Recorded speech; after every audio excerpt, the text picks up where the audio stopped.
He was hearing the Bhagavatam from Narada Muni, because later we'll hear in this maybe, I don't know, whatever chapter is, 1, 4 or 5, 6, whatever. What chapter is the teaching of Prahlad? Six. Chapter 6, they have the teachings of Prahlad Maharaj we'll hear today. So he heard all those teachings that he's giving, all those fantastic verses from the Bhagavatam. He heard from Narada Muni in the womb of his mother in the ashram of Narada Muni while his father was doing austerity. So now we're on the mark. Good job. So let's see chapter 4 here.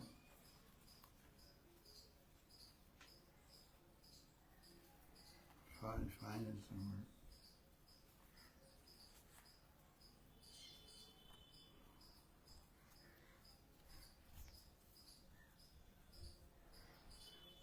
So, okay. Well, I got under the beginning of the book. Wait a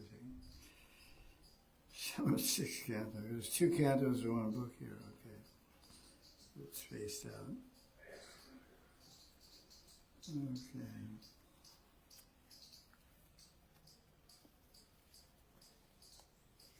So this chapter 4, Hiranyakashipu conquers the whole universe and sits in Indraloka ruling the whole universe from the place of the king of the Devatas, Indra. Vishwanath gives a summary.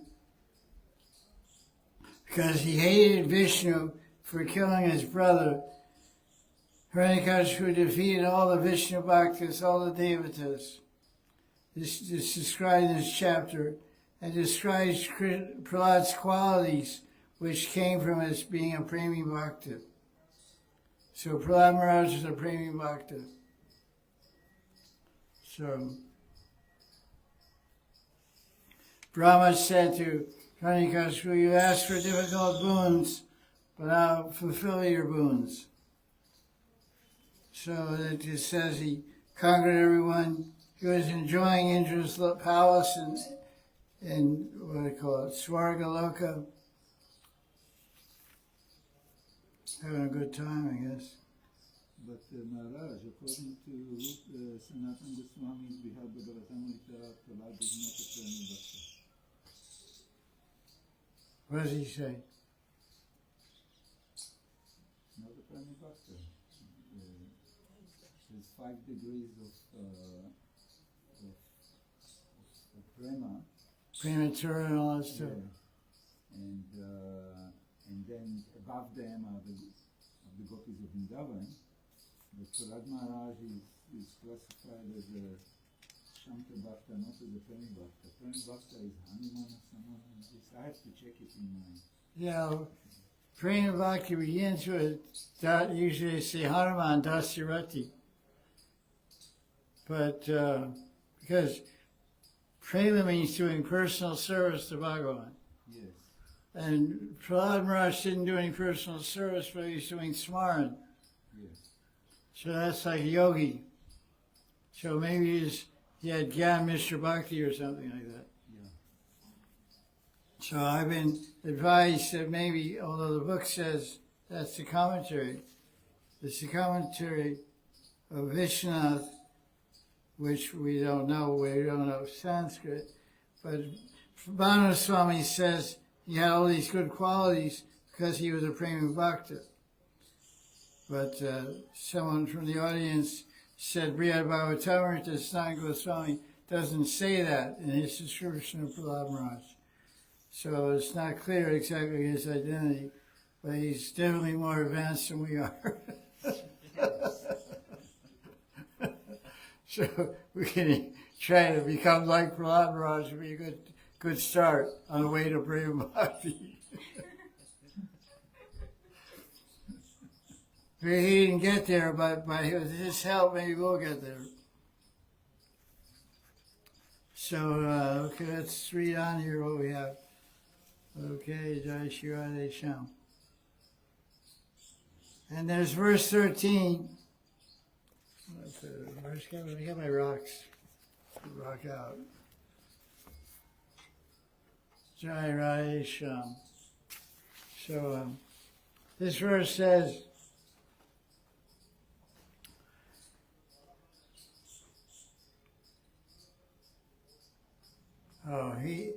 Hiranyakashipu, this is describing Hiranyakashipu.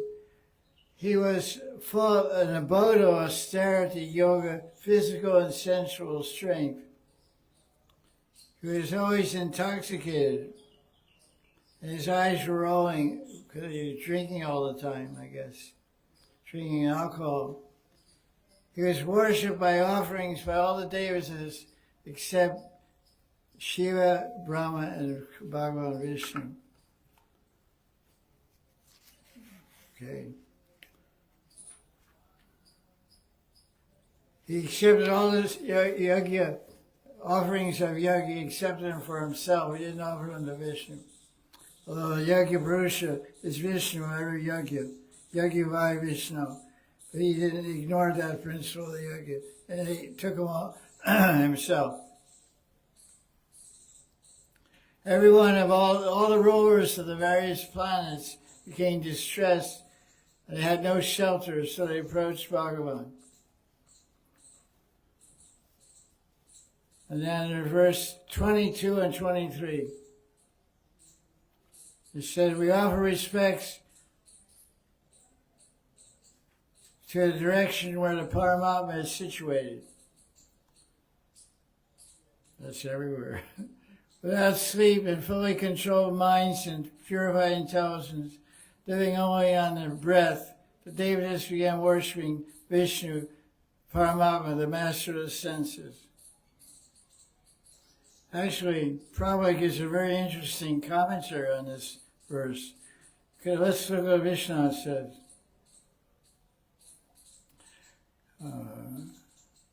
So the demons under Hiranyakashipu had control of all places. So no one could go anywhere to worship Vishnu because it was blocked, it was prohibited. So we offer respects to the excellent place where the Lord exists.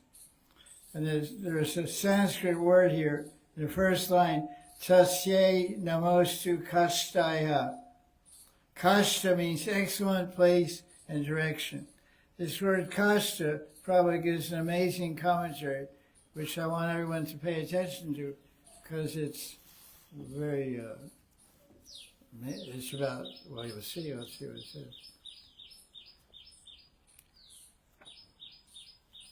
189.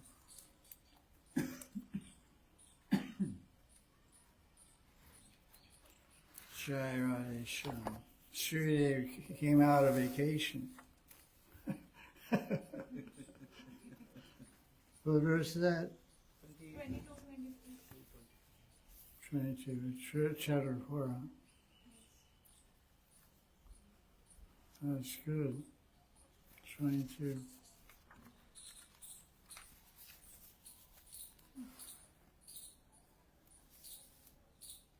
So this is a prayer, this verse 22 and 23 is a prayer by the Lokapalas. Lokapalas are the devatas protecting the planets. Pala means protecting, the Loka means planets. So Prabhupada's translation is quite different than what you see here in Bhagavatam Swami's edition. Just listen. Let us offer our respectful obeisance unto the direction where the Supreme Personality of God is situated, where those who are purified souls, the great saints, go, and from which having gone, they never return. So in other words, Vishnu where does Vishnu live? Paramatma, where does he live? Shiradakshay Loka, which is a spiritual planet. So great yogis and sannyasis, they worship the Paramatma by Gyan Yoga and Bhakti Gyan, mixed with Gyan Yoga, meditating on Paramatma. They go there. So that's what the prayers, the Lokapalas are saying. The great realized, spiritually realized yogis and munis, they go there. They don't come back. So Prabhupada in his commentary, he says that means Vrindavan. I really like it. That's what he said. During Hiranyakashipu's time, his demoniac influence was everywhere, but he could not exert his influence in the places where Krishna has his pastimes. Very interesting purport. What did he say? That Hiranyakashipu was not able to have his Come to Vrindavan. demoniac influence. Make it short. He was everywhere, but he got stopped. He couldn't enter Vrindavan. Couldn't change Vrindavan. Nothing can change Vrindavan. Not any NGO. Not any NGO. Millions and billions of dollars have been put into Vrindavan. Nothing's changed. Japan spent $25 million about 20 years ago building a sewage treatment plant. They would have a couple little plants that closed in 6 months, and that was that. And $20 million went in appropriate places. So no matter how much money is put into developing, improving Vrindavan, Vrindavan is Vrindavan. It never changes. I like it that way. You're always going to have pigs, you're always going to have garbage, you're always going to have trash. Because it keeps out all the trashy people won't come here. All the trashy people go, oh, so much trash. Yeah, that's your trash. Get out. Okay, I'll believe you. Open sewage. Yeah, we got it all for you. These are some of the special options we offer free. There are places on earth where, like Vrindavan, they're called dhams. There's no influence of Kali Yuga or any demon. So you may think that you see Kali Yuga in Vrindavan, but it's not there. Because there's two Vrindavans. There's external Vrindavan and internal Vrindavan. If one takes shelter of Brajadam and worships Krishna, if he does, or she does, it's very easy to make spiritual advancement quickly in Vrindavan. What's what, you guys? Why are you so retarded? What's wrong with you? You cannot even see how much progress. Yeah, that's the problem. I came as an operatic, I'm still an operatic. In India, one may still go to Vrindavan and quickly achieve the results of spiritual activities. So we invite everyone in the world, please come.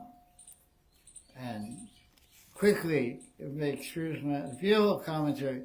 Chapter 4 of 7th Canto, verse number 23. And Dauji will give you all Siddha Pranadi. You have to submit your pen code.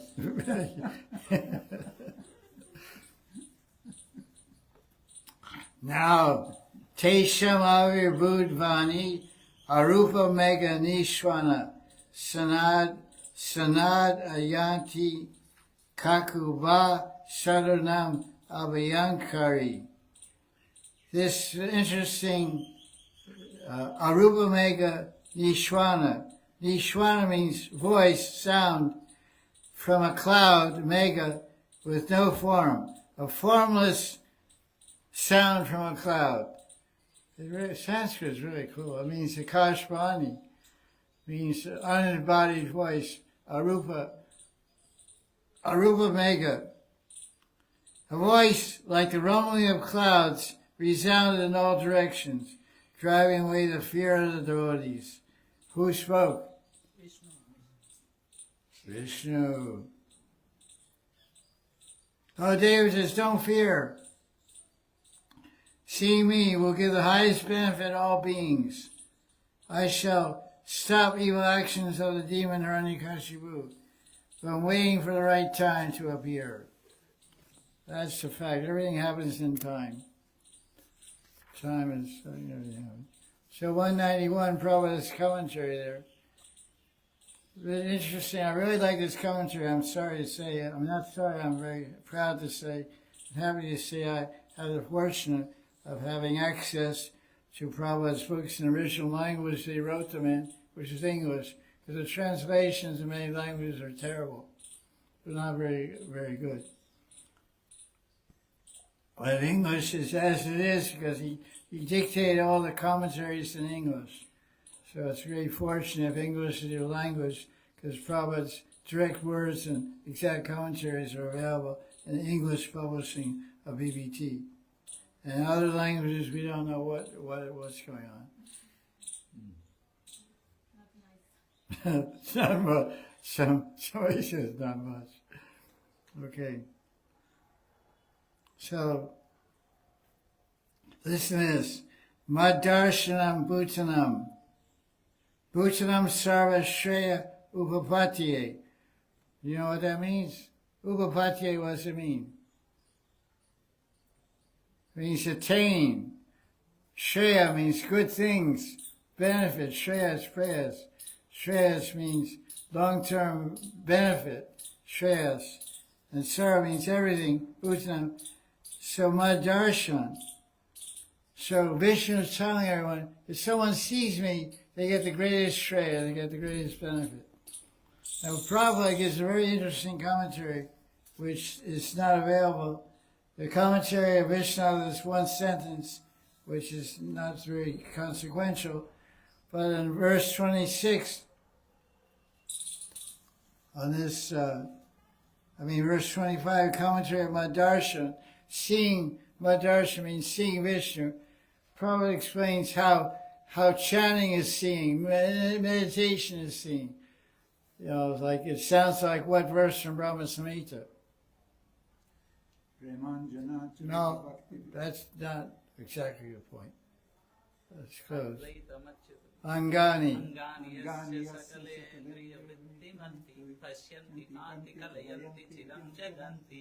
Ananda Chinmaya Sarusvala Vigrasya Govindamadi Purusham. I never thought about that one. Yeah, Krishna can see with his ears. He can eat with his ears when he offers the prayers to offer bhoga. He can eat with his eyes when you put the plate in front of him. Some people say, I never see Krishna eating. But you can't say that to Raghunandan. Who is Raghunandan? He was offering, but he was saying, no, Krishna is not eating, and then he was start crying, and then... His son. Yes, his son. It disappeared. Yeah, Raghunandan is a Gaur Parishad in Gaur Lila. And he was a Brahmin. He's making offerings to his Thakurji. And then afterwards his wife would clear the Mahaprasad and her husband would take it. So he went away on business, and his son was also a Brahmin, young boy, about 10, 12 years old. He asked his son to make the bhoga offering. I forget his name. His name must be Raghunandan's son. So he made the offering, went into the temple room and rang the bell and put the plate on, and he was watching. Because his father said, make sure Thakurji eats. So he sat there in the D room watching, and he didn't see him eat. He started crying. He said, hey, Bhagavan. Because the kid he doesn't know about, you can't talk to DDs and stuff like that. He doesn't know all the rigidity of Vaidhi Marg. He's a natural Raganugiya Bhakta. So he said, hey, Krishna, come down and sit down and eat. It's good. My mother made it. It's very good food. She's a good cook. So he's crying. So then Bhagavan came down and ate everything on the plate. And the boy took the plate out. His mother said, well, hey, you nonsense. Where's the prasad? Where's your Mahaprasad? My husband's going to kill me. He comes home for Mahaprasad. There's nothing left. Yeah, she grabbed his ear. She pulled his ear. You nonsense, Pandit, Chota Pandit. You know, started chastising him. You went in the D room, you devious kid. You closed the door and ate all the offering. And bring on an empty plate. You should be ashamed of yourself. Go to your room. So, what to do? So the father came, and the wife told him, there's no Maharaj. What? So your son ate it all. Really?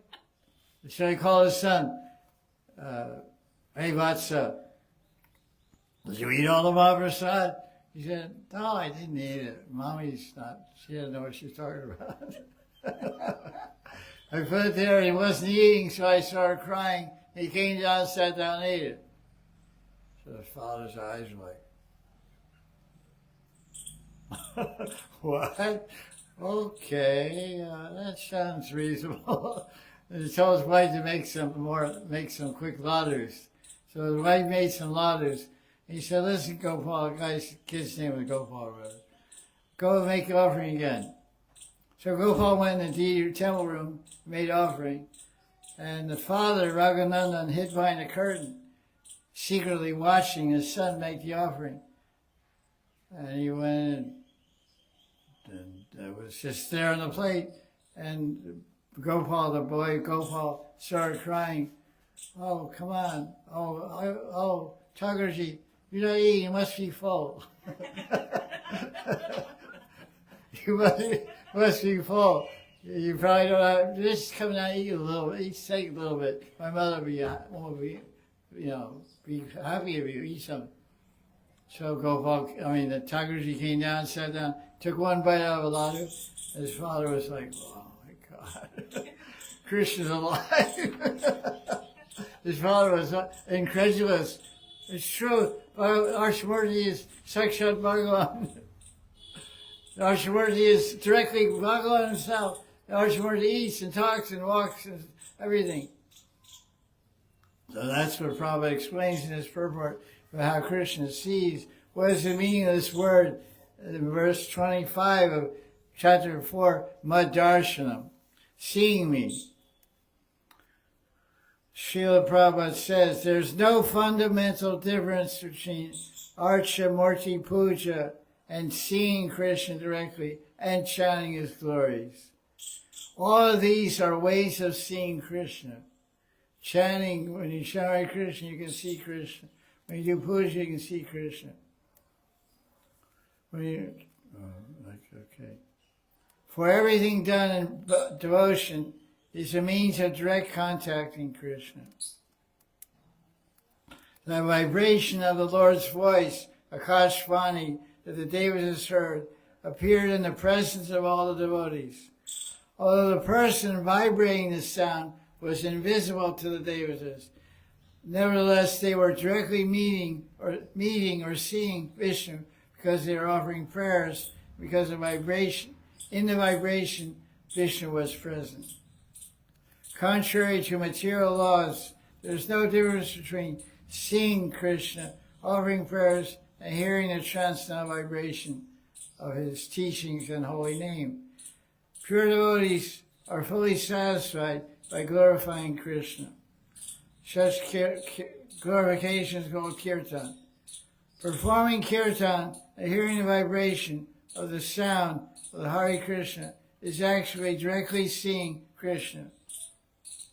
One must realize this, then one will understand the absolute nature of Krishna's activities. That's a great commentary. I mean, I read this book like years ago, 7th Canto. So I'm reading it again, of course, to find out special commentaries which really strike me. And there's lots of them. And where Vishnu leaves off, Prabhupada carries on. It expands and goes deeper. It's amazing. Each acharya is like an individual diamond with so many facets and so many qualities. You line them up all together and you have a lot of brilliance and a lot of value and a lot of valuable teachings also. So let's go on. Hiranyakashipu conquers the Devatas.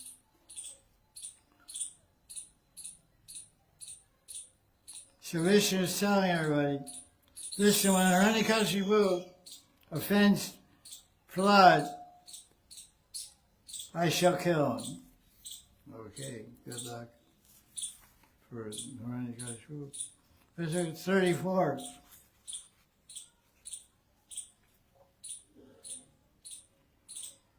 Yasmin Mahad Guna Rajan Griyante Kalibir Mohu Nate Duna Pediyante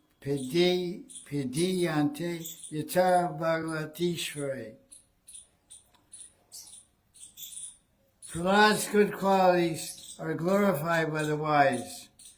Good qualities are always found in Vishnu, and now they're also found in Prahlad. So we're going to read the commentary of Prabhupada on this one also. What verse is that? 33. Right?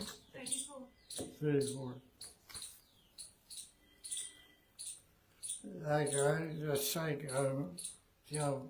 The commentary of Vishnu said, the qualities of Vishnu are in Prahlad, such as forbearance and inscrutability, which inscrutability I think means difficult to understand, are naturally situated in him. These qualities are perceived, it basically repeats the verse. Now let's see what Prabhupada says on this verse 34. So you read that, okay, that's nice. You just read his commentary, oh, that's nice. You miss a lot, unbelievable. From an authoritative scripture, says Srila Prabhupada in verse 34, it is learned what authoritative scriptures. Hari Bhakti Sudodaya. Hari Bhakti Sudodaya has a whole chapter describing Prahlad Maharaj's story, and Dhruva Maharaj also, with many details. So it's not, Prabhupada's not telling what authoritative scripture may be there. Maybe Vishnu Puran, or Padma Puran, or Skanda Puran, also talk about Prahlad. Prahlad Maharaj still lives in Vaikuntha, as well as within the material world, on the planet of Sutala. So this is pretty amazing. This book is translated in 1970 or something like that. Long ago, Prabhupada was talking about Jivatma having multiple swarups, which is mentioned in Vedanta Sutra, commentary of Baladev Vidyabhushan, Govinda Bhashya. It describes that a liberated jiva, Baladev Vidyabhushan is quoting Chandogya Upanishad, which I have a copy in English, by the way. I got it from Delhi. And in Chandogya Upanishad, it says liberated soul can expand into 1,020 different forms. 1,020, that's, you won't even know your own names. Somebody asks your name. It's like South India. I met some guys from Tamil Nadu yesterday. And the name was Narasingham, like 10 miles long, you know. Hundreds of names, like whole Vishnuasranam and his name. So you have 1,024s, each one has a different name. You know, I have to have a computer to print out of your names. So the Prabhupada is talking about the same thing, multiple swarups. The transcendental quality of existing simultaneously in different places is another qualification of Bhagavan. Goloka Eva Satya Kilatna Bhuta, which is also Brahma Samhita. What's the whole verse?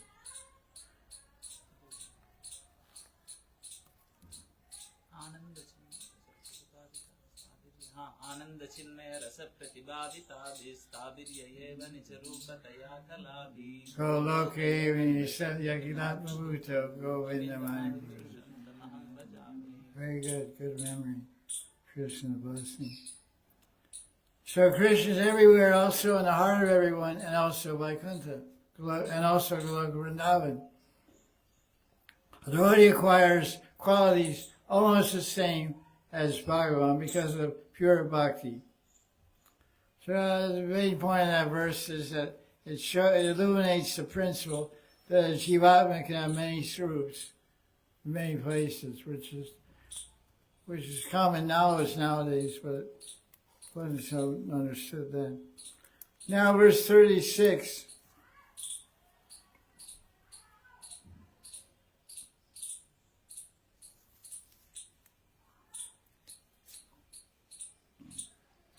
Guner alam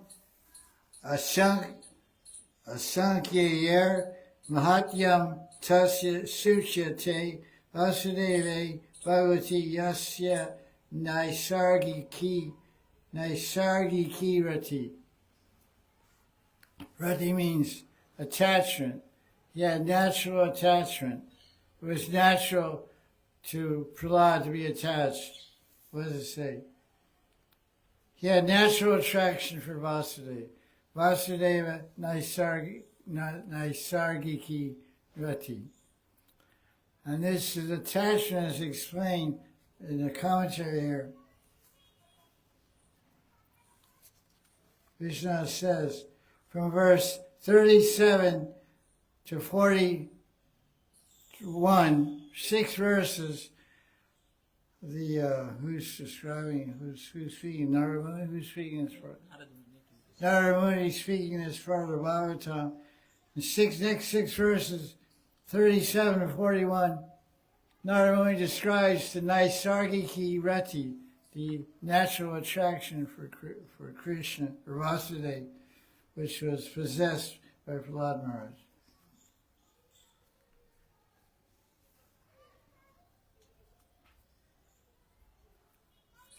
Okay, let's see.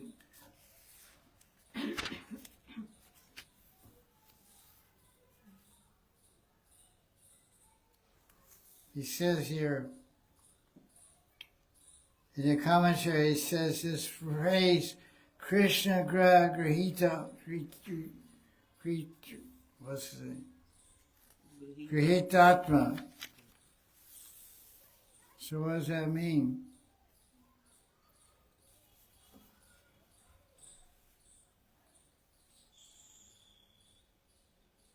Where is that? Fully captivated by Krishna. Oh, that's in the commentary. That's next verse. Yeah. Verse 37. Krishna Grihita Grihitatva. This is very interesting commentary, right, Prabhupada? Look at the commentary on verse 36, which is a commentary on verse 37. Interesting enough. Right? You see a commentary on 36 of Vishnu. He comments on a phrase from 37. What phrase? Krishna Gra. He says, the verse says that, because Gra, what does Gra mean? Surya Grahan. Eclipse. Of the what? Planet. Graha means planet. Grahan doesn't mean eclipse. Okay, I learned something new. Yeah, Surya Grahan, Chandra Grahan, Mercury Graha means planet. So Vishnu, in his commentary on 36, means she was haunted. See what Prabhupada said. It's very interesting. He says, Graha means planet, so he was absorbed in Krishna, like under the influence, strong influence of a planetary influence. In other words, some people, they get some problem, they have nightmares. They say, oh, you're being affected by Ketu Grahan. You have Grahan Dosh.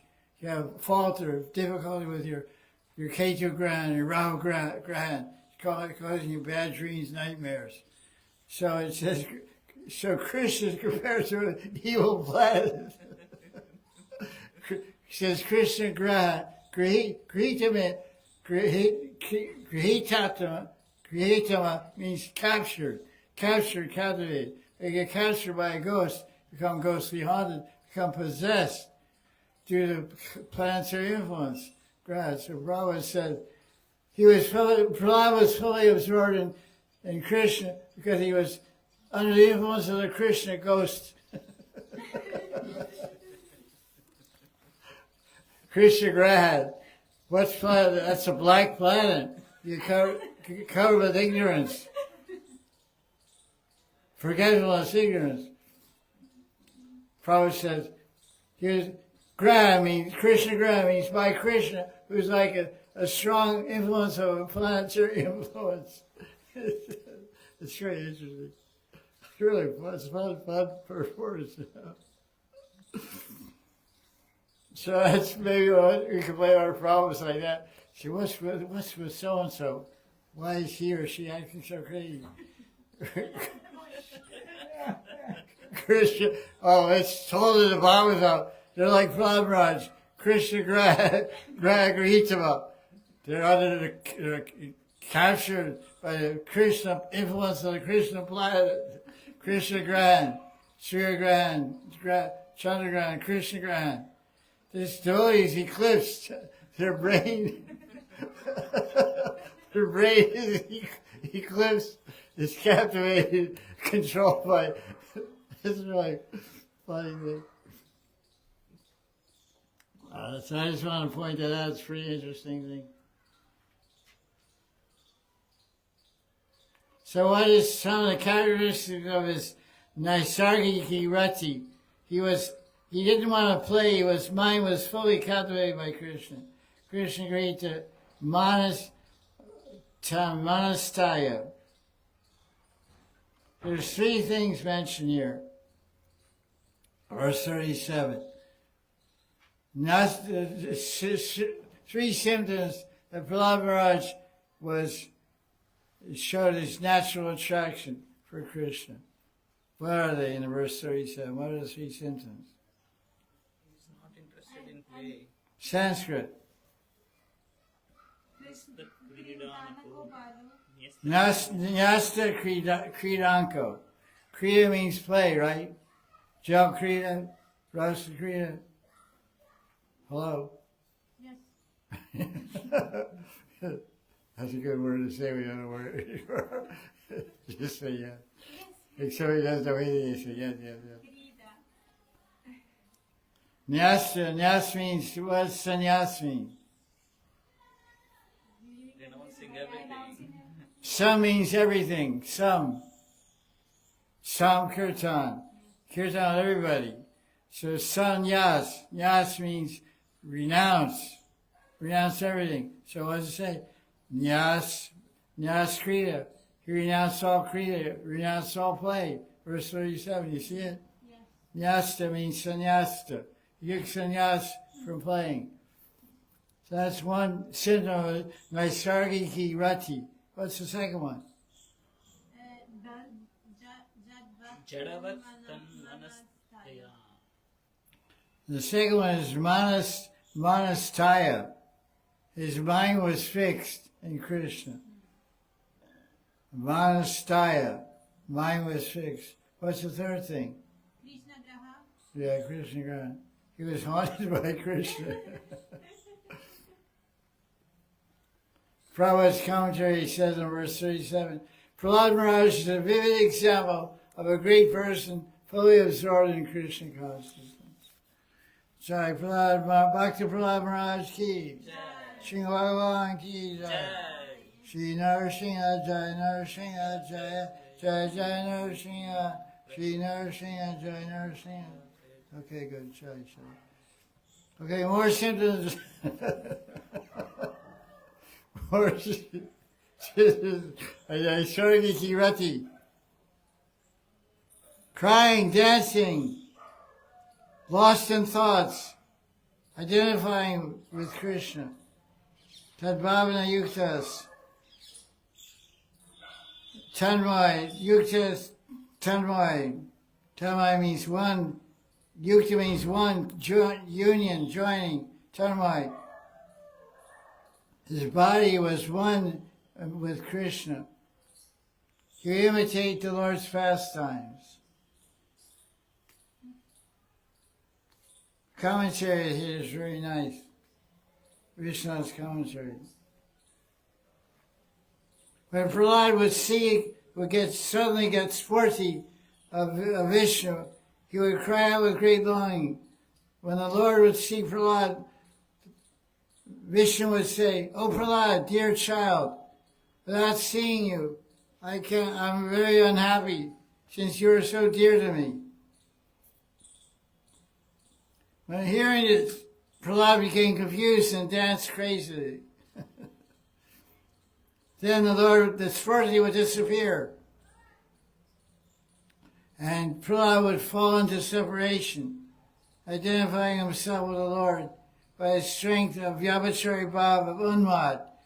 Prahlad would go mad and imitate the pastimes of Ram and Krishna. That's really wild. This Prahlad is really a character. Right? I never had so much appreciation for Prahlad.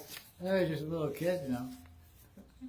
But now I'm really like, wow, this guy's Vyabhachari Bhavas and it's really always absorbed in thoughts of Krishna. What verse is that? 40, yeah. Okay, let's see what else we got here. 4207. Okay, kids. Prabhupada has the same commentary of Vishnu. This is Prabhupada's version of Vishnu's commentary.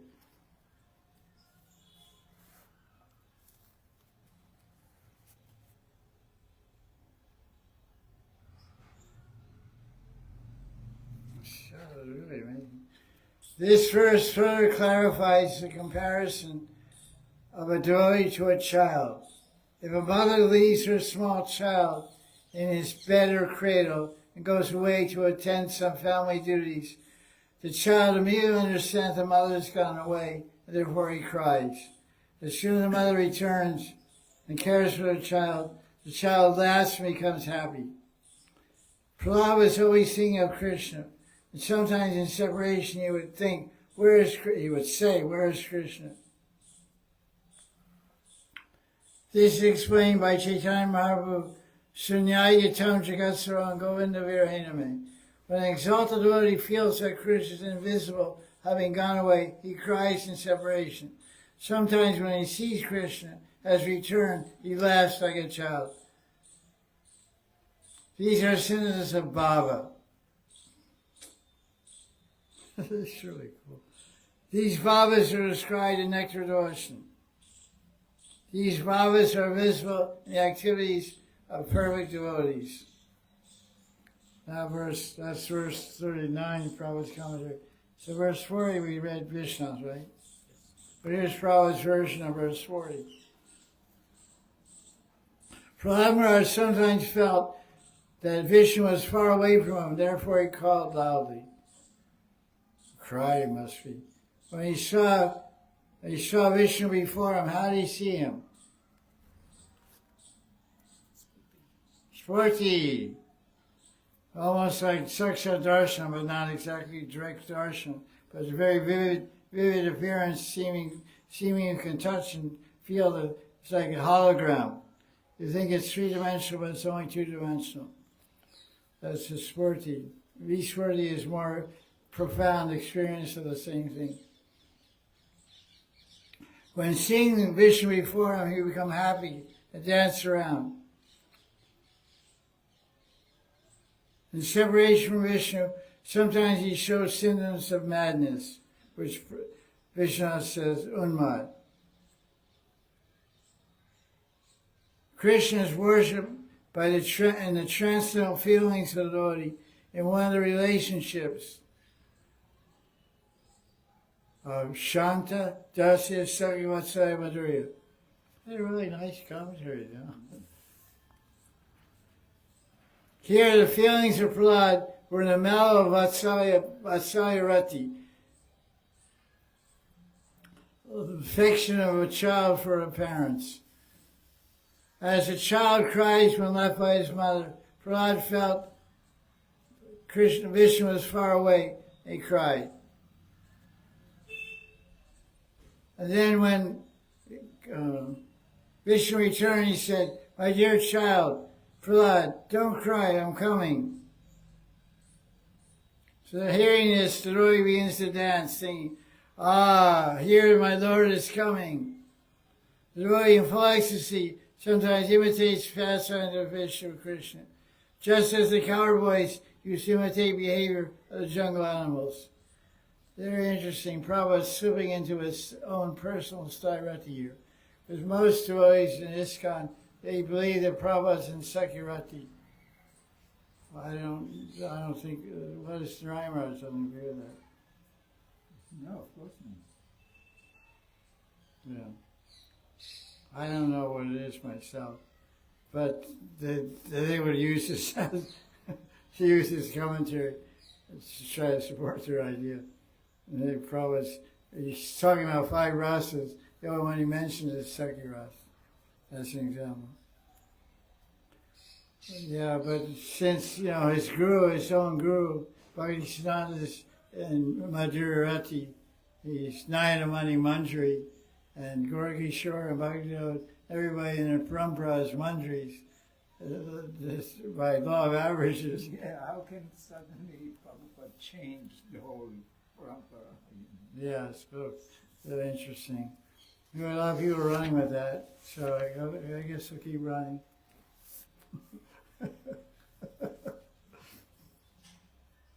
I wish them the best. Everything will be adjusted. 42. This is a very interesting verse, 42 from chapter 4, because this answers a question many devotees ask. And in my Sunday satsang class, questions and answers, many devotees ask me a question, how to be Krishna conscious in a material workplace? If I go to work and I'm surrounded by non-devotional atmosphere and non-devotees, how do I keep from getting influenced by them? So this verse number 42 explains how there's two influences can be there. They can influence you, or you can influence them. Influence is a two-way street. So usually devotees are on the defense when I ask this question. How do I keep from getting influenced by them? Moreover, you should ask the question, how do I keep from influencing them? You should rephrase the question. I'm afraid when I go to the workplace, I'm so happy, I'm so peaceful, I'm so blissful, and I'm so self-content and equipoise and diskinchan that I'm afraid I'm going to influence them. They may become attracted to me and may ask, how come you're so happy and blissful and peaceful? What are you doing? I say, I'm chanting Hare Krishna. They may start chanting Hare Krishna. They're offering their food, becoming vegetarian. So how do I keep from influencing? I haven't answered that question. I asked this question 10 times, but next time I'll give this answer. Change it, and, seen around, Oh, I'm afraid of getting influenced. But we're afraid of getting influenced. We're afraid of converting them. That's much more powerful. Sunlight or moonlight? You dummy. What's the question? What is more powerful, sunlight or moonlight? So when the sun rises, the moon becomes invisible. Yes. So what's more powerful? Sunlight. Oh, you said sunlight. Oh, I thought you said moonlight. Sorry. I just like to pick on you. I had the wrong excuse this time. No, you're right. Yeah, sunlight, because, we see, yes, today I was seeing the sunrise. I felt the moon was in the sky. I just looked to the west. The moon was like at 10 o'clock in the sky, at 7 a.m. So the moon hadn't even set, but it was there. I could see the moon and the sun in the same sky. Not for long. The sun, hey, can't go. The moon disappeared. So, why am I saying that? Because you're the sunlight, everybody else is the moonlight. So when it comes to association, wherever you go, you shine the sunshine of Krishna Bhakti. Krishna Surya Sama Haya Andhakara. Wherever there's Krishna, the sun shines there, the darkness of Maya, ignorance, and illusion runs far away. So let's read the Sanskrit of the verse. 42. Sautama Shloka Padara Vindayo Nishevaya Kinchana Sangha Labdhaya Tanman Padam Nivrutim Atmano Muhur Dusangadinasya Manasamam Yadat. Okay. So, all the demoniac friends of Prahlad Maharaj became influenced by Prahlad Maharaj and became devotees. Engaged in Nam Sankirtan. So what is the Sanskrit It shows that effect of Prahlad Maharaj.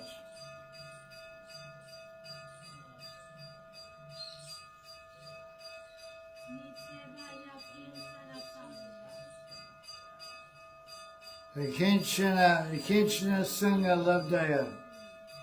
Nishevaya. Nisheva means special seva.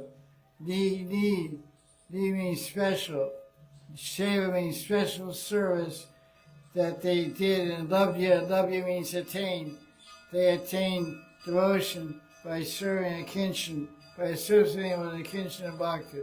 Who's the kinshan bhakta? Prahlad Maharaj. So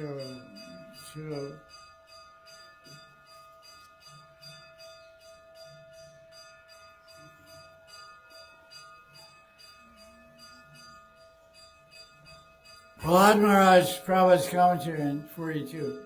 Prahlad Maharaj was never disturbed by the chastisement of Hiranyakashipu. But his ecstatic love for Vishnu turned the minds of his friends, who were atheists, born in an atheist family. Prahlad influenced his friends and cleansed their minds. The devotee is never contaminated by material condition. So that's a great verse to prove that by the association of devotees, people get transformed, not the other way around.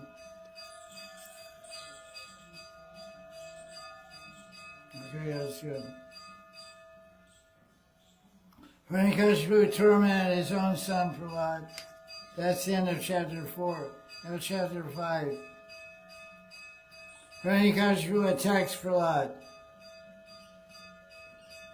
So, who are Prahlad Maharaj's teachers? Shanda and America. Who were they? Yes. Sons of Shukracharya. Sons of who? Shukracharya. Shukracharya. Shouted demons.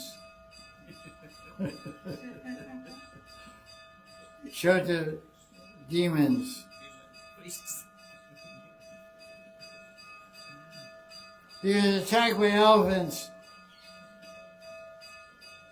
Another thing. Let's see the commentary. There's a little summary of this chapter here.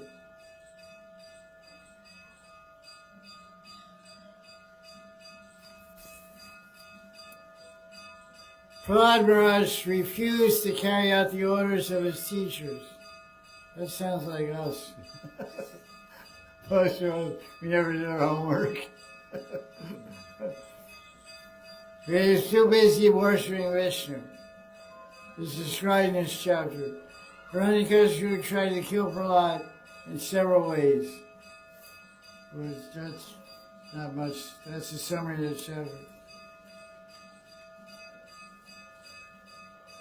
One day, Hiranyakashipu sat Prahlad on his lap and asked him what he learned. And the rest is chapter 5 of 7th Canto. Many verses in this chapter are very popular and famous in Srila Prabhupada's preaching, and he quoted regularly. It's called Prahlad's Shiksha, Teaching of Prahlad Maharaj. Even they printed a small book, a paperback book, and they distributed it in ISKCON, called Teaching of Prahlad Maharaj, which is just this chapter 5 of 7th Canto, of all these verses. The Sadhavanya, that's good. 5.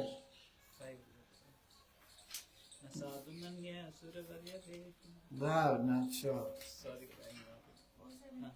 Tatsadumanya Suravarya Dehinam Sada Samudvigna Dhiyama Sadgrahat Hitvatmapatam Grahamanda Kupam Vanam Gato Yadharimashtrayeta.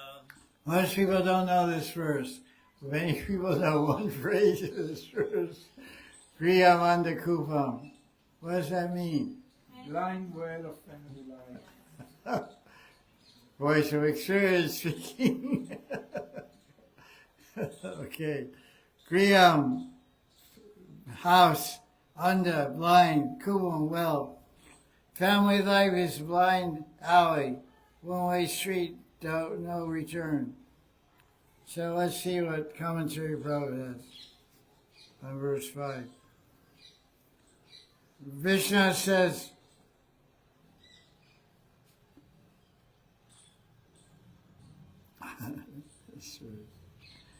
Vishnu says, Prahlad says, you asked me what is the best thing, I'll tell you. So he says to his father, oh, Asura was best of the demons. What's the Sanskrit for that? Asuravarya Dehinam. Asuravarya Dehinam. Where is that? First line. Asura Varya. Oh, like Govardhan. Best of the mountains. Vardhan means best of, increasing. Varya. Surya Varya. Asura Varya.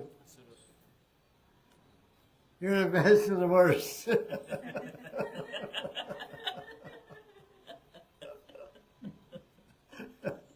Asura Varya.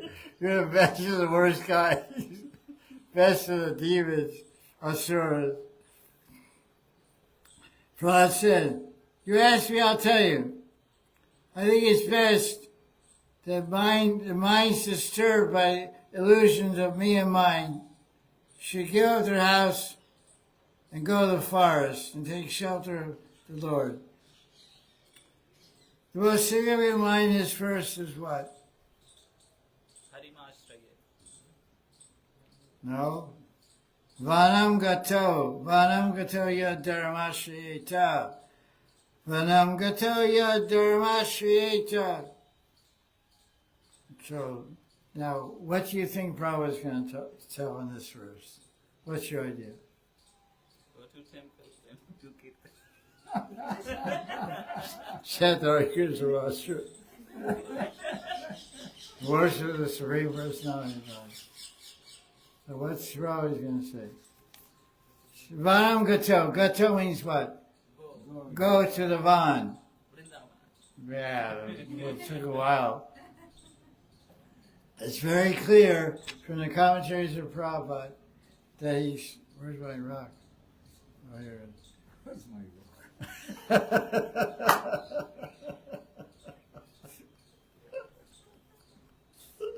Very clear from the commentaries of Srila Prabhupada that he was very much attached to Vrindavan. He said, Vrindavan is my home. My eternal residence is the Sevakunj in Vrindavan. Every purport after purport he talks Vrindavan. Because why is he doing that? Where did he write these purports? For us. Now, where did he write these purports? Oh, in Radha. Only first canto. No, This is seventh canto. he was missing Vrindavan. The question I asked, where did Prabhupada write his purports? The answer is he wrote them all around the world. He was traveling all around the world. Every morning at 1 a.m., he'd get up and translate the Bhagavatam. Seventh canto was written in Hawaii, Iskon, Hawaii. It even says in the back of the book, I think. So, the sixth canto or seventh canto. So he was writing them in all different kind of places. Los Angeles, Paris, London, Africa, Australia, everywhere around the world, Tokyo, everywhere he was writing, Korea, everywhere around the world he was writing commentaries. But his heart was always in Vrindavan. What's that verse by Lord Chaitanya? Mine is always Vrindavan. Mine is also. Yeah, Moramana Vrindavan. There's a famous verse, Lord Chaitanya. Moramana Vrindavan Habe. My mind, no matter where I am, my mind is tired life, making advancement in spiritual consciousness, Krishna consciousness. So Prabhupada sees the word Van. He thinks Van means Vrindavan. Vrindavan. The forest of Vrinda. And we have a guest house. Prabhupada said we have our Krishna Bhagavan guest house. And we can build so many more. Of course, they never did, but other people did. So that's nice commentary. It shows basically you're always thinking of who or where you love. You love Vrindavan, you're always remembering Vrindavan.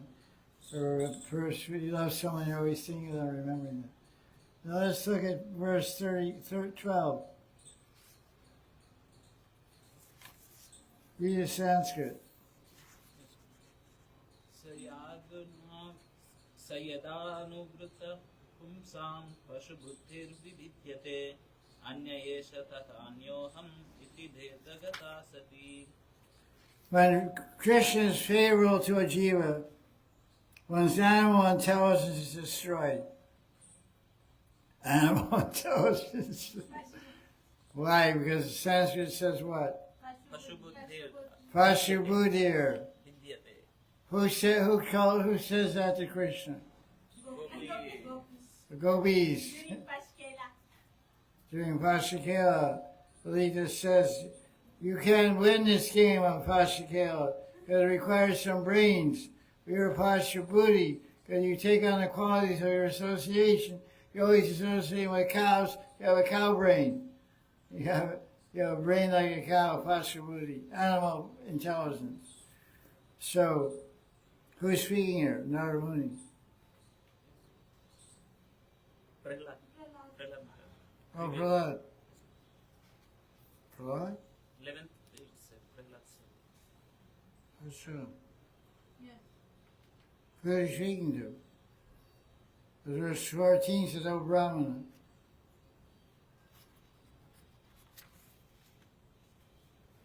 It's Hiranyakashipu. Hiranyakashipu. Verse 11, Prahlad speaking. So quite a little funnier. Because verse 14 says, O Brahmana. Who's speaking? Prahlad speaking, what? Who's the Brahman? Narada Muni? Doesn't make sense.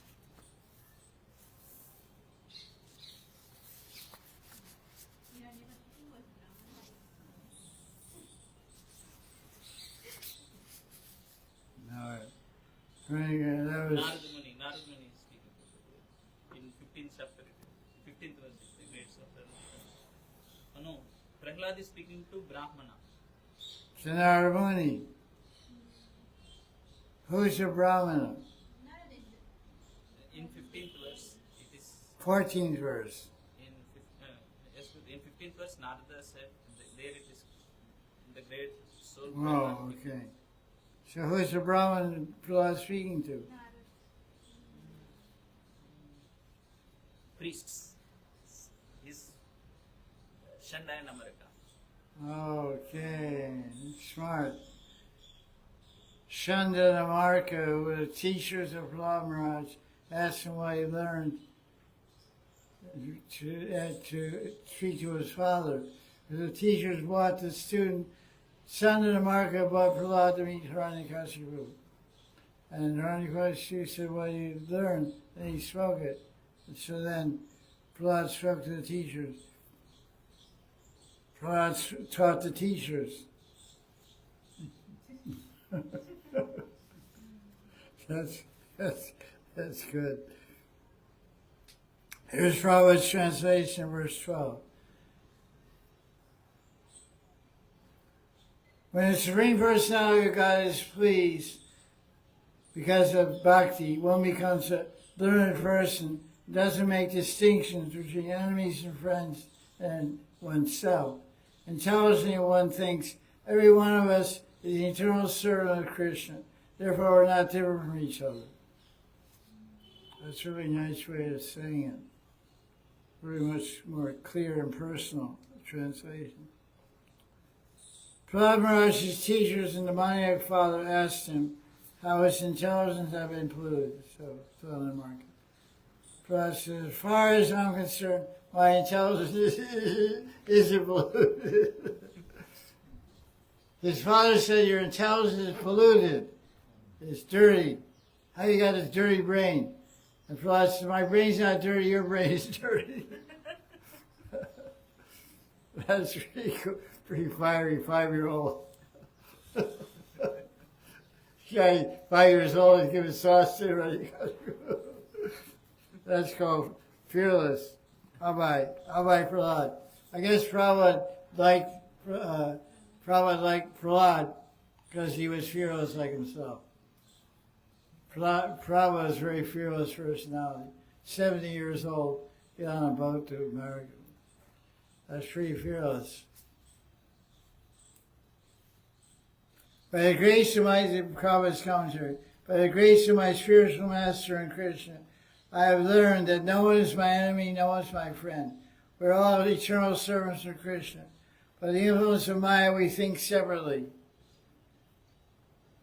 as friends and enemies of one another. Vaishnavas say, since everyone is a servant of Krishna, everyone's on the same platform. Vaishnava treats everyone as friends, not enemies. He tries to spread Krishna consciousness. We should see Krishna in everyone's heart, and should also see every living entity as an eternal servant of Krishna. Everyone should be friendly for the sake of Krishna. This is Prabhupada's commentary. It's like 3-page commentary in this verse. Verse number 12. Everyone should be friendly for the sake of Krishna. Everyone should praise another's service to Krishna. And not be proud of their own seva. This is the way of Vaishnava thinking. In Vaikuntha, the service of each devotee is appreciated, not condemned. Everyone should appreciate the seva of others. Since everyone is a servant, everyone is on the same platform and is allowed to serve Krishna according to their ability. It's a very nice commentary. Very broad-minded and open-hearted Vaishnava attitude and Vaishnava vision. Loving, kind, compassionate, and inclusive. No ego there. It's easier said than done, but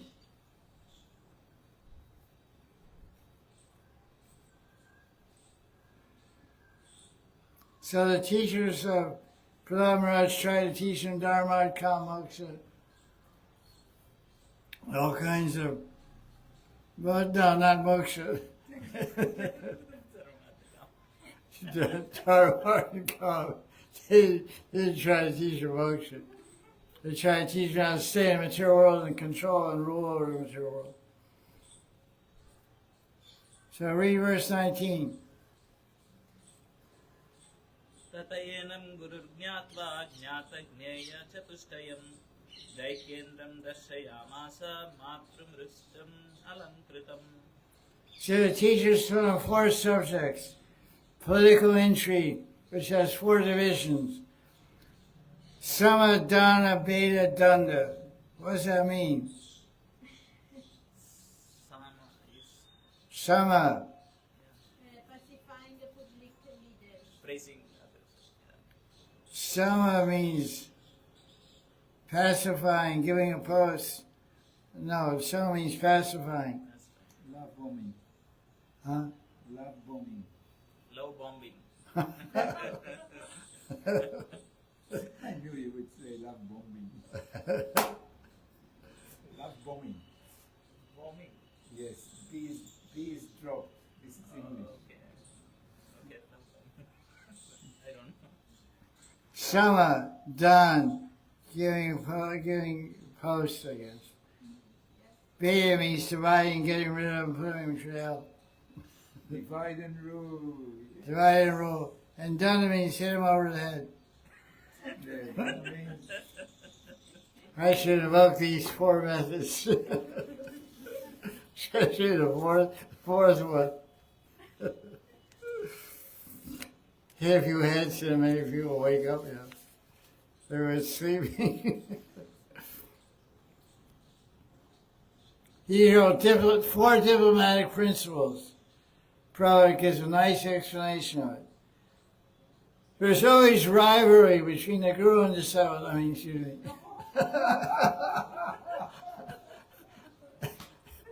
There's always rivalry between the king and the citizen.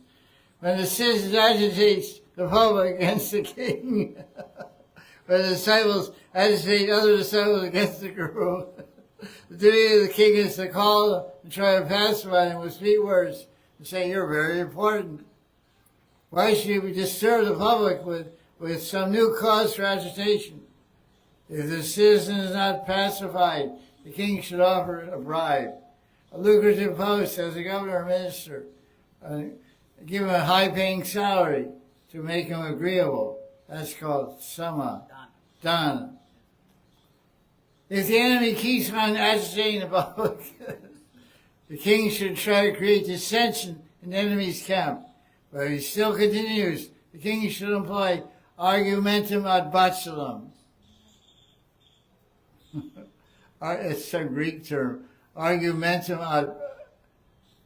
ad bacillum. Basri, you be a mistake. Severe punishment. Placing him in the dungeon or before the firing squad. Sounds like Iran.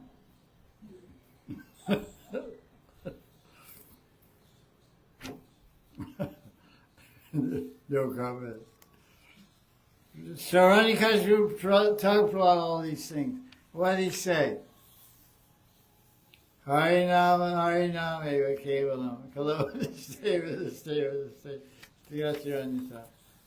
Holy Dad. Okay. Okay. So what do you learn from your teacher? All kind of nonsense. So, verse 23 is the most important verse of the chapter. Maharaj describes the 9 limits of bhakti, Navavida bhakti. 7th canto, 5th chapter, 23rd verse. Here, let's hear it. Shravanam Kirtanam Vishnu Smaranam Padasevanam Achanam Vandanam Dasyam Sakyam Atmahivedanam. For your information, FYI, Srila Prabhupada gave a 16-page commentary on this verse. 16-page commentary. It's all Krishna Bhakti A to Z. He can explain each thing, Shravan Kirtan Vishnu. Amazing. What does he say about Smaran? Let's see what he said about Smaran. It's not about hearing. Hearing's pretty heavy. Yeah, a lot of things about deity worship. All the apparatus about deity worship. Right. The Smaran comes before that.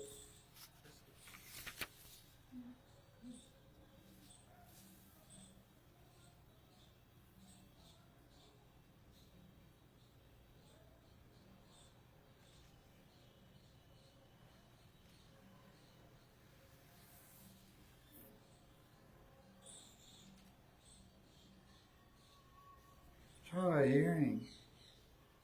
Okay, Kirtan, 2. Let's see.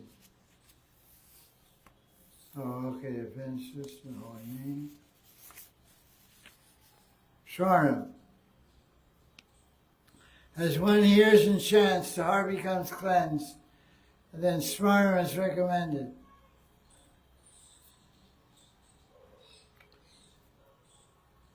There are varieties of Nam Anukirtan, chanting according to the different rasas.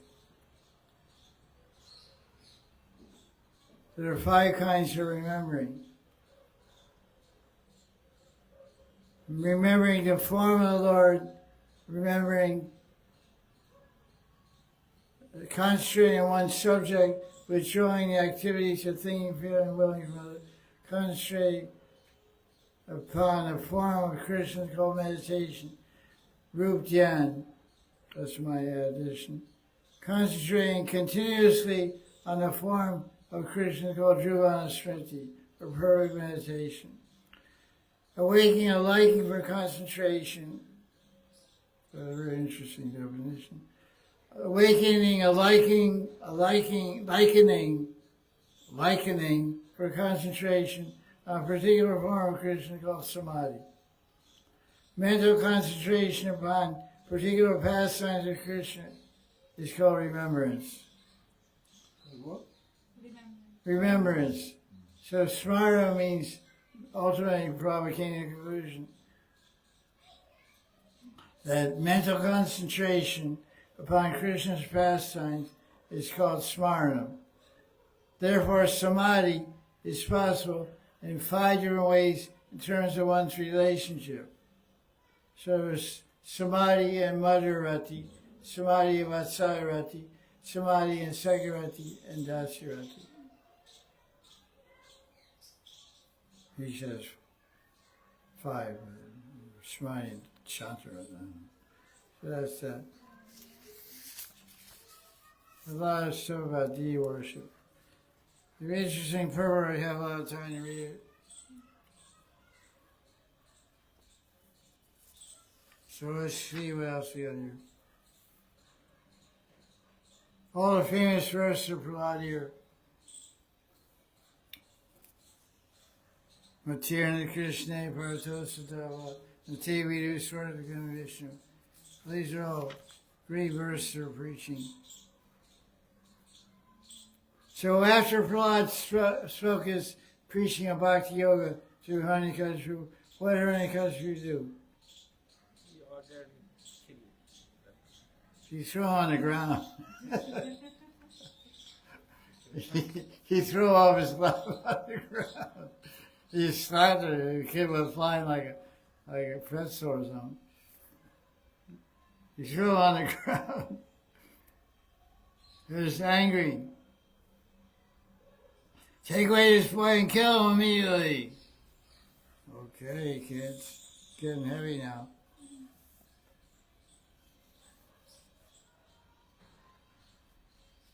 So verse 41.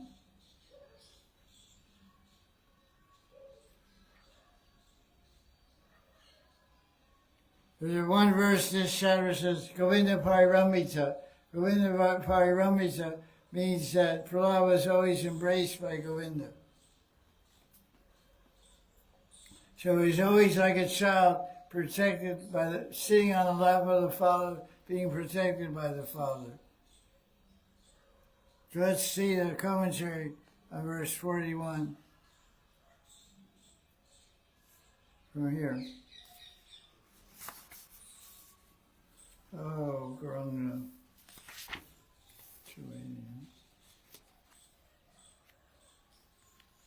Jai Shirade Sham, Sham Shanti Jaya.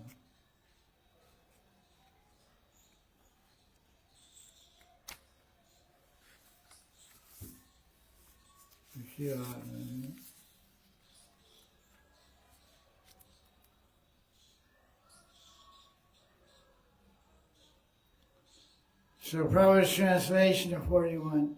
The weapons the demons used to kill Prahlad had no effect because he was meditating upon Vishnu, who is unchangeable.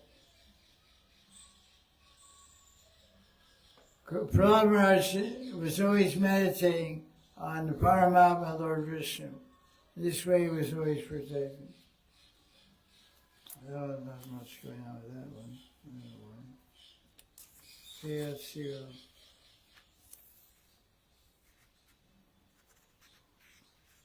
Hiranyakashipu was a little bewildered by the power of his son.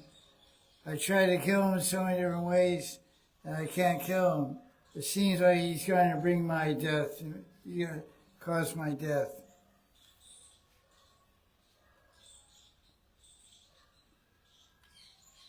Verse 55. Read the Sanskrit. Atastan slakshnayavamsha pratyahuya mahabuddha uvacha vidvans tannishtam kripaya prahasanniva.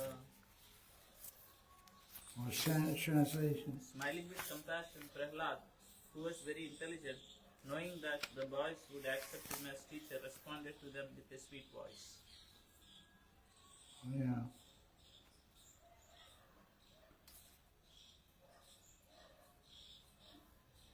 Probably, what's the word that means smiling? Smaya. Smiling. Prahasan. Prahasan. Prabhupada explains this word is very significant. Why?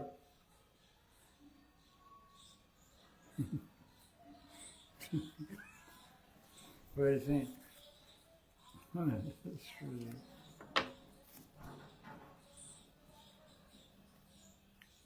Prahlad was laughing at them, at the other kids who were enjoying material life.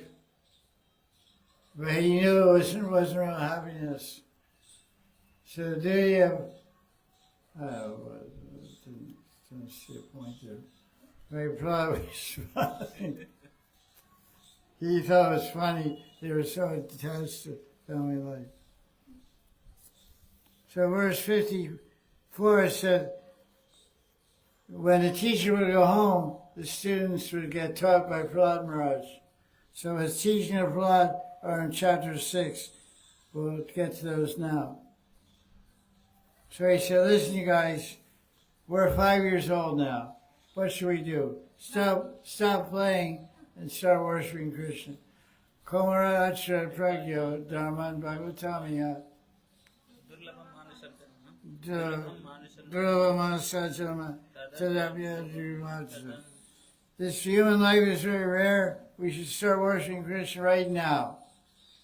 We're Komara, we're babies, we're 5 years old. It's time to get going, get chanting, get the Mangarti.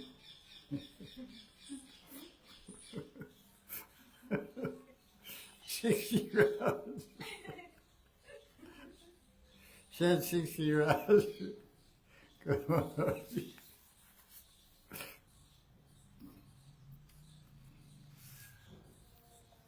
Prabhupada's commentary. The educational system in human formal life should be so perfect that one understands one's intimate relationship with Krishna. That's pretty interesting. What does that mean, intimate relationship with Krishna? Huh? Sairati. That's a very specific definition. But what's the idea, the context of the speaker, the intention of the speaker? To be Krishna's servant. Yeah, because Prabhupada, when he wrote this commentary, he's singing a verse from Gita. What verse? Mamevancho jiva loke jiva bhutasnatana manashastani anjani prakriti sanikarshti. 15th chapter, verse 7, where Krishna is saying to Arjuna, the jivas are part of me, they're connected to me, that's pretty intimate. Your fingernail is part of your body. So the jivas are part of the body of Krishna. So that intimate connection, we should understand our relationship as part and parcel of Krishna, as being an eternal servant engaged in service. This should be taught in schools. You're not taught your Stairati in grammar school or in high school. So kids, they were going to teach you Stairati. They say, I don't have a fixed Stairati. No, I'll get a fix you one. It's not like that. It's where you have to understand the intention. But it's interesting because that's what Prabhupada said. He said, all these relationships are on the platform of love.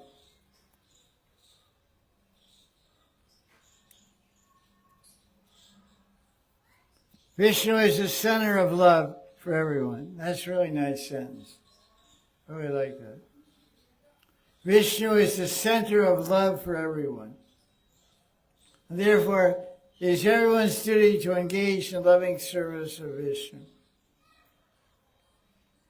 That's verse 2. Look at Vishnu's commentary.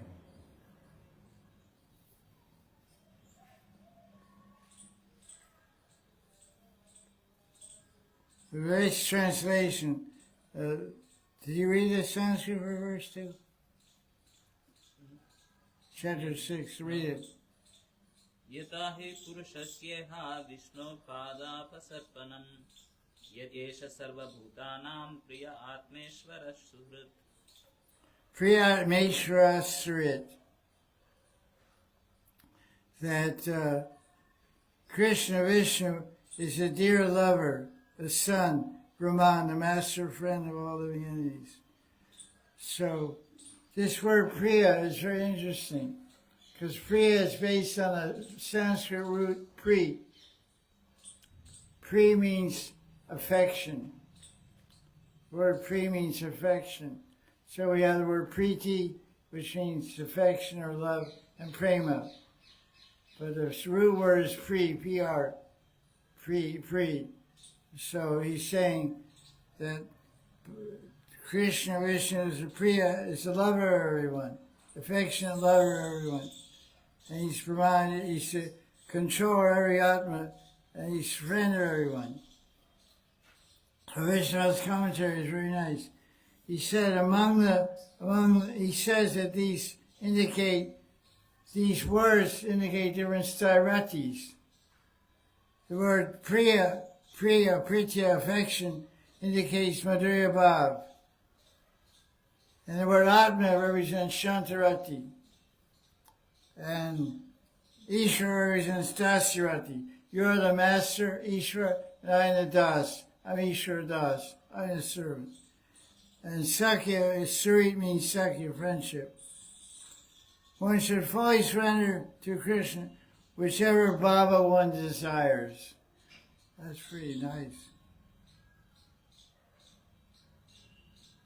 This is the order. This is an order for performing Rag Bhakti. So Prahlad Maharaj is telling everyone to practice Raganuga Bhakti. That's pretty amazing. 7th Canto, chapter 5, verse 2, Vishnu's commentary.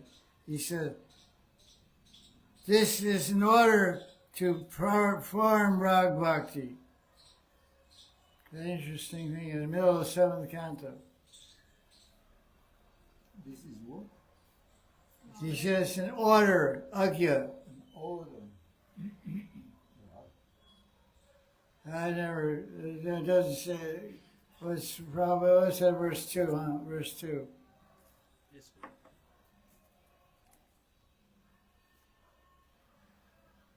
It probably talks about the same idea. You know, so many, he says, but he has a little twist on it. He says, one has forgotten one's intimate relationship with, you know, the whole thing, with Vishnu.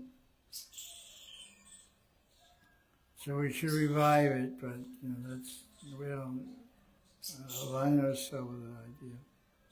Certainly. But it does talk about one should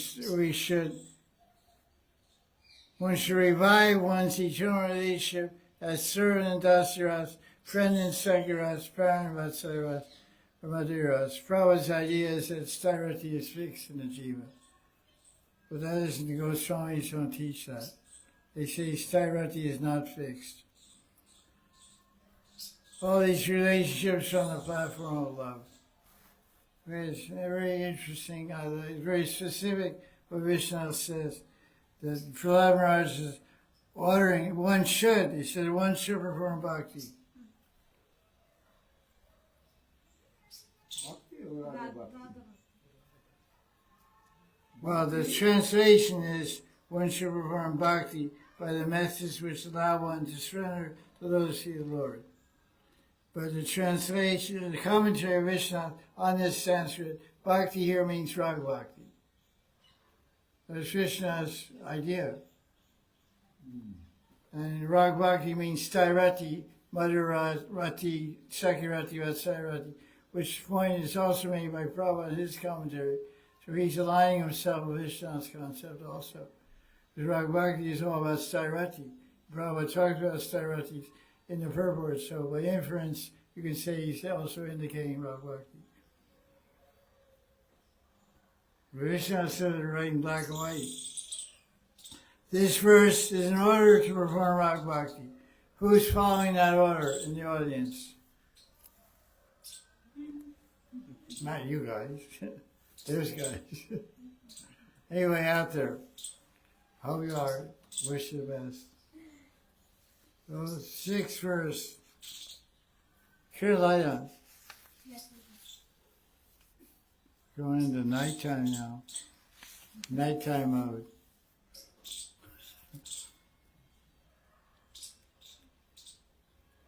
Oh, this is about this famous verse. Prabhupada says, you don't have much time left, get with it. Read the Sanskrit. Pumsho varshasatam hyayus tadadham charchitatmana nishpalam yad asauratryam shetendham prapitastama. Maharaj is saying if people live 100 years, they spend half their time sleeping. I don't know how much time for bhajan. So I did a little calculation adjustment. I said the average lifespan now is 80 years, which is kind of maybe more than it really is. Say 80 years. Let's be really realistic. If we spend 8 hours a day sleeping, that's 1/3 of life. So that's 27 years out of our whole life sleeping. Right? Yes. 8 hours a day times 80 years becomes 27 years. So 27 minus 8 leaves 53 years left. 53 years of conscious time to hear and chant or serve Krishna. Now, of those 53 years, you have to eat, bathe, eat, dress, and eat. So that every day takes 2 hours. So 2 hours times, 50. If you have to cook, then it takes more than 2 hours. Yeah. So that's minimum 2 hours. So we spend 80 years of our whole life bathing, dressing, and cooking. So 8 years and 53, minus 8 from means 45 years. 45 years out of 80 are wasted eating, sleeping, and then there's working. Mating and defending.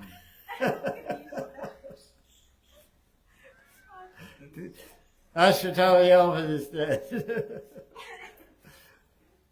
So that leaves, now you have 45 years left. So now you can hear and chant, right? Well, I have to work 8 hours a day for 40 years. So I didn't get in all that calculation because my head got sore. So you figure out, I got 8 years to live. In other words, the idea is time is running out very fast. We should get very serious. Use all our time to serve Krishna as much as possible. But see how you can look on paper and write down how much time we're forced to spend because of this material body. Maintaining, working. It's really scary when you think about it. You start with 80, you end up with 30. You start with 80 years in your hand. And you take away sleeping and bathing and eating and cooking and working. And you have like 30 years left, 25 years left of time, conscious time to do bhajan. So in that 20 years, 25 years, you have to attain perfection. And most of the 20 years you spend offending Vaishnavas. I'm serious. I've been 52 years practicing bhakti bhajan. I made thousands of events. So I don't know when I'll get free from it. But this is a very important verse, chapter 6, 7th canto, verse 6. It's a wake-up call. So do you get your calculator out on your cell phone and figure out how much time you have left? Say you're 40 years old, 40 remains 40. So 4 years left, what are you going to do? You're going to eat and sleep and everything everybody does. How many years you have left? Out of 40, you have 10 left, 10 years to get perfection. An intelligent person is always conscious of time. But most people aren't intelligent. The time is just flying, eating up our life. Eat, drink, and be merry. Life is but a dream. Row, row, row your boat gently down the stream. Life is but a dream. We have a nice rendition by Daji Das. Good singer, good voice. Verse 19. It takes no great endeavor to please Krishna, since he's inside everyone's heart. So pleasing him is accomplished by easily.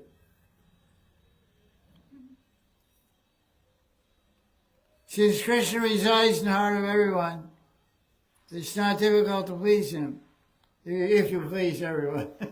Or you make everybody angry, make everybody agitated and disturbed, then you're not pleasing Krishna, who's also there in the heart. Mental service, all that stuff. What is it? I can't read anymore. Mental service offering physical objects. Krishna is pleased just by the idea, I will please Krishna. Oh, that's nice. That's the easy way to go. Really, Krishna, I really want to please you.